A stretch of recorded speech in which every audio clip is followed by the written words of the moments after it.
whatever's left. It's weird. I think, what is it, like 8 out of the 12 schools are in the top 25? Apparently it's a failed conference.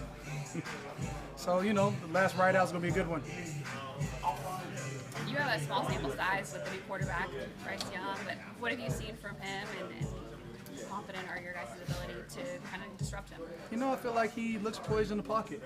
I think Carolina's going to do, have a game plan set to make sure that he's confident heading into this game. And I'm sure, from what we watched of their first game with him, there's times where he looks like a veteran quarterback, and of course there's times where he doesn't. But that's, that has nothing to do with what we want to do. We're trying to impose our will on any offense that we come across, and it's going to be up to us to try and make them uncomfortable in their pocket. When you're going, I don't know. It's the second game. Let's figure this out together. Look, we're rapidly formulating the plan, and by Sunday we'll have it and be able to execute it. when you Go ahead. I was gonna say, when you watch him in college, I'm guessing, right? Oh, you guys have the same question. Yeah, right. Okay. When you watch him in college, is there anything that you take away from that versus the limited film that you have of him in the preseason? Yeah, I mean, we all know how excellent he was in college. Where he liked to escape, but it's the league, so things, people get faster, stronger.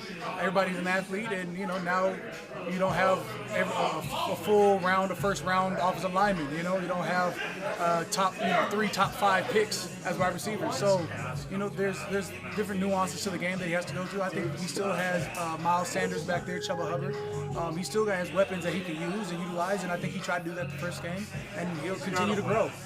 I dislike playing rookies because you don't know what you're going to get. You rather play a veteran quarterback where he has tendencies or where he has, his advantages and disadvantages.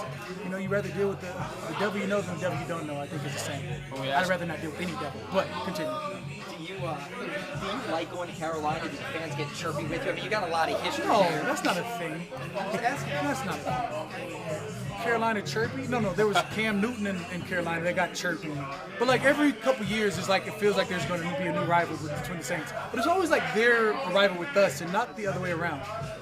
Somebody brought to my attention we lost to him twice and it didn't even hit me last year. I was like, we lost to him twice? Did not care. I'm trying to win each and every one game this year. So I'm focused on this year. And we got, we have to go to their place on a Monday night. Whatever that means is what we have to go to. I don't care, if it's in a bar or on the field. We got to go play them. They got to come see us. Obviously, it being an NFC South game, how important is it to get off to a good start? Each and every one of these games is important. It's not about just the NFC South. I don't just want to beat 3 teams 2 times for a 6-piece. I'm trying to go 17-0. Now, can I get to 17-0? I don't know, but I'm always striving for perfection. I'd love to go 17-0, and it starts with this upcoming week. Yeah, do you remember last time y'all were 12?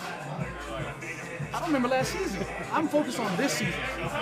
Once the season ends, there's a couple games I've already like, yeah, we beat them and we didn't, or we might have lost to them and we beat them. I don't care about last season. I'm focused on this season.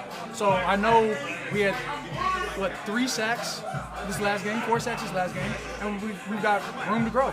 We're trying to become a better defense. I know we had 3 interceptions from our DBs last game. I'd love for them to top that performance from last game. But I think they've got a great backfield, and they have, a number 1 overall pick who's getting tutelage by probably Andy Dalton over here, who knows our offense and defense quite well, which doesn't make me feel happy, but it is what it is.